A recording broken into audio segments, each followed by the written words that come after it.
So back in August of 2020, I watched the movie Palm Springs. Now, originally this video was supposed to come out in September, but then school started. So then we got busy and sidetracked, and we delayed it for it to come out in December. And December happened, and now it's January at the time of this recording. But, I mean, strangely enough, this movie is still relatable, and it still has impacted me more than most movies I saw last year. Considering the fact that a lot of movies didn't really come out last year. But after my first viewing, I could not stop thinking about the main concept, the groundhog effect. The same day repeats infinitely unless you find a way out, and when you do, life returns to normal. I guess what I'm trying to say is that this is what quarantine basically felt like at the beginning. You know, ever since that notorious day of March 15th, 2020, when it all started for me. For the rest of the month of March, it felt like just another vacation. It felt pretty good. It was alright. But after a while, the days felt the same, the morning routine felt the same, and time just began to mush together and not really matter. Plus the fact that I had to continue my college courses through online Zoom meetings. So if you have a question, unmute yourself and shout away. Yeah, Teach, this shit is Reggie, dude. I don't know what the fuck I'm supposed to do, dude. It didn't really help. But just like in the movie, the main character Nyles at first tries to escape this infinite loop, but then ultimately just accepts the fact that he will be in this forever. In a way, I've also accepted the fact that this quarantine life is going to be the new normal for a while. But I mean, there is hope. Recent news has happened, vaccines are coming, but who knows? At first, I had hope that it would all end soon, and maybe thought that by the time summer rolled around, things would get better.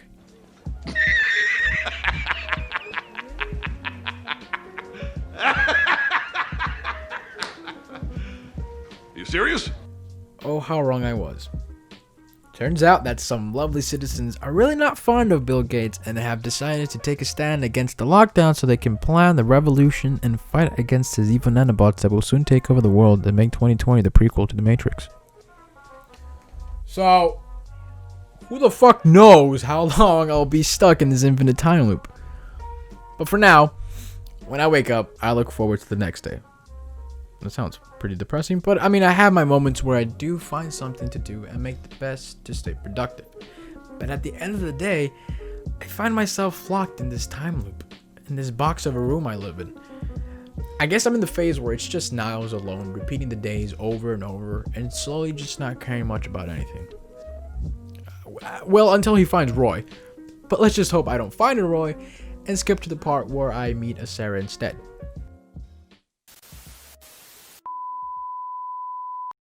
Palm Springs is an interesting take on the time loop idea that is similar to the classic 90s movie Groundhog Day featuring Bill Murray. However, instead of one person being stuck in the loop, multiple are. The romantic comedy aspect in this film is relatively fresh and makes it enjoyable to watch. Adam Samberg and Cristin Milioti both give great convincing performances that at some point while I was watching the movie, it really felt like they were stuck in this alternate universe where everything felt meaningless. We are first shown Nyles at the beginning of the movie, laid back, relaxed, and almost careless about everything that is happening around him. Later, we are shown Cristin's character Sarah at the wedding reception. One thing that I love about this movie is that the writers leave these subtle hints that Nyles has been stuck in this time loop for a very, very long time.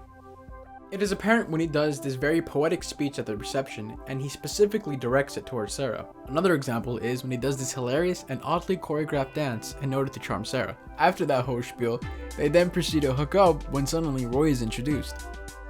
Now the backstory of Nyles accidentally coercing Roy to go into the cave to join the time loop was funny, but also gave a great insight into his understandable rage and how his character is towards Nyles. After Roy's introduction, he continues to chase Nyles, leaving Sarah utterly shocked and confused. She then goes to see if Nyles is okay, but she finds him crawling in a cave, to which he proceeds to tell her not to join him. She walks into the cave curiously to see what is wrong, when she is then thrown into the time loop. It is then revealed to the viewer that Nyles has been stuck in this time loop for a very long time, possibly thousands of years. What proceeds is Sarah trying different methods to escape, but when nothing seems to work, she tries something similar to what Phil did in Groundhog Day. Sarah believes it's a karma thing, so she tries to do a selfless act in order to escape this punishment, but in the end that also doesn't work. Realizing that she is truly stuck in this alternate universe, Sarah decides to give up, but in a good way. Her and Nyles live life together. They have fun, they do whatever they want, and they build up this chemistry over time. Now this is a great showcase of that hopeful feeling that is common in these romantic comedy movies. Another aspect that I also enjoyed about this film is how the characters Nyles and Sarah use the world around them like a sandbox game. Kind of like an open world game. For example, GTA 5, Red Dead Redemption, Cyberpunk 2077. I mean, it's kind of like a video game. They create their own stories, they do their own adventures. Those small details really captivate the viewer and makes the movie more immersive. It forces the viewer to imagine what would they do if there was no tomorrow. However, the creators of this movie just decide to take the fattest dump on that hopeful feeling we got from that cute little montage. Everybody was having a good time, Nyles and Sarah were just living life like there was no tomorrow. But then, it is then revealed that Sarah is waking up with her guilt every single day because she slept with her sister's fiance the night before. This twist immediately changes the feel of the movie. That cute lovey-dovey feeling is quickly swept away, and Sarah begins to act erratic like she used to be, which makes Nyles very confused on what exactly happened.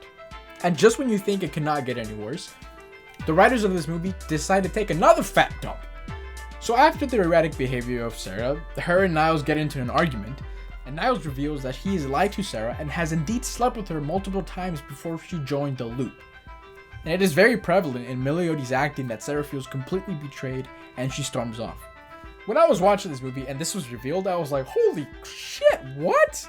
Like, it just makes you think more about the ethics of what could happen when you're in a timeline like this. It reveals a lot more about Nyles than we know. After this insane reveal, Sarah goes missing, leaving Nyles and the viewer left to wonder where Sarah has gone, because she seems to be completely missing from the loop, almost as if she escaped. We then see Nyles spiral into a depression and into his careless demeanor he once had prior to getting to know Sarah. And we are left to wonder if Sarah is ever coming back.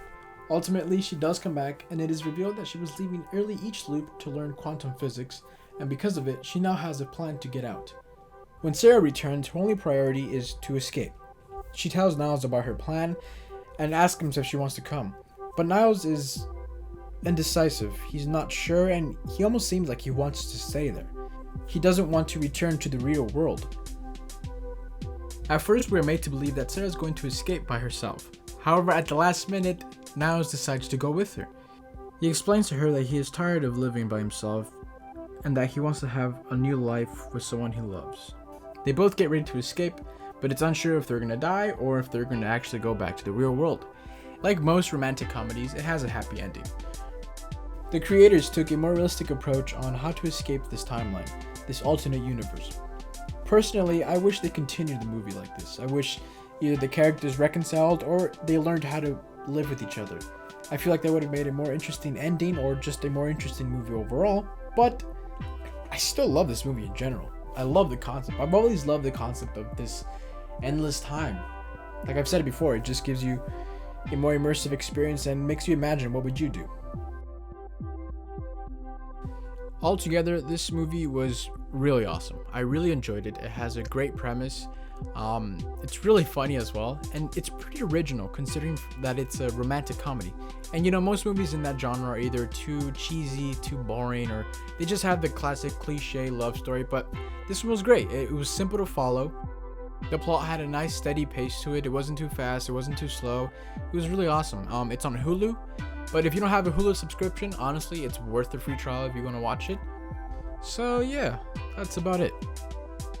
Thank you so much for watching our first video. If you're interested in watching more content like this, you know the whole spiel. Like the video, subscribe, hit the bell icon so that you're notified for future videos.